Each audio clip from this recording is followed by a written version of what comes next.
Senator Mitch McConnell gave his final speech as majority leader on the Senate floor today. McConnell addressed the assault on the Capitol, even blaming the president. The mob was fed lies. They were provoked by the president and other powerful people. Conservative Bloomberg opinion contributor and senior editor at the National Review, Ramesh Ponnuru, joins us now for more on this. Ramesh, thanks for being here. What do you make of these comments from McConnell giving the pending impeachment trial?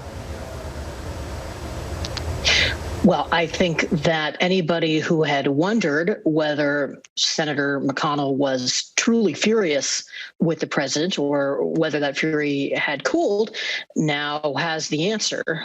He thinks that this was terrible conduct, and I think that it has to mean that his vote is at least in play for a conviction of the president in an impeachment trial.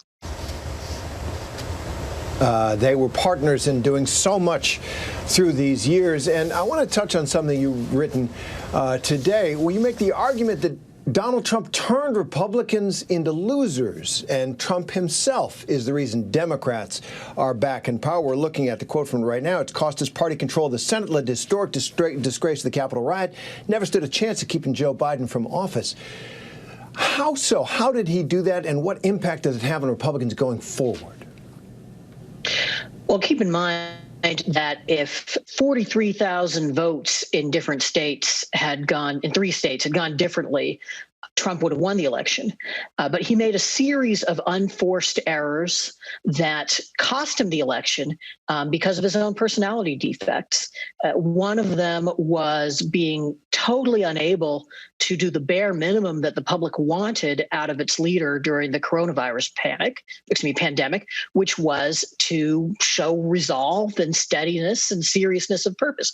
He just signally failed to do that. And so even though lots of political leaders got a boost in the polls from this crisis, regardless of their policies, Trump didn't, or at least his was very short-lived, and overall people didn't approve of his handling of the crisis. Another unforced error on his part was discouraging Republican voters from using mail-in ballots.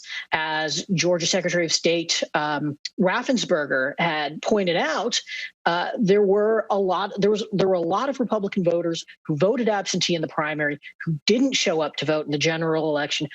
Bigger drop off in their votes than Biden's margin over Trump. That was Trump's doing. Losing the Georgia Senate races, that was because Trump kept Republican turnout depressed. He is, I think, single-handedly responsible for Republicans losing both the White House and the Senate. Now, you say that Republicans should pick their next leader using different criteria for their own sake, if not for the country's. Why do you think so many supported, or in some cases even fell in love with Trump? And where do those supporters go now?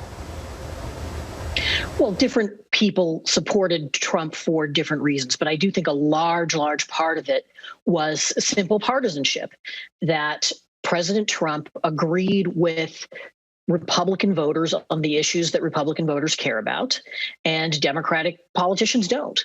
So there are a lot of Republican voters who care about gun rights or the right to life or taxes, and Trump was pretty canny in figuring out which issues Republican voters cared about and making sure that he never got on the wrong side of those. Of course, there were a lot of other issues where it turned out Republicans didn't have strong views, and one of them was on whether officials should have high character. Indeed. So Mitch McConnell has also pointed to the Democrats' slim majority. He's called for a more bipartisan agreement. Say this isn't a time for great ideological change, but Democrats might say what's good for the goose is good for the gander. He hardly was a bipartisan figure in the majority or in the minority. So what's his role going forward with Biden and with this Trumpy Republican Party? Well, the fact is that the Democrats have a majority in the House, a majority in the Senate, and they have the White House. But those majorities in Congress are very slim. And I think practically speaking, it's going to be very, very difficult to get much enacted. And so if the left wing of the Democratic Party allows itself to be fooled by these majorities into thinking that they can just sort of they can sort of roll over the opposition, I think they are going to have a rude awakening. So, Ramesh, where does the Republican Party go from here, and what do you think it means to be a Republican in 2021? I think it is up for grabs. I think that Republicans need to have a real debate over what they're going to stand for and what President Trump's place in the party is going to be once he's an ex-president.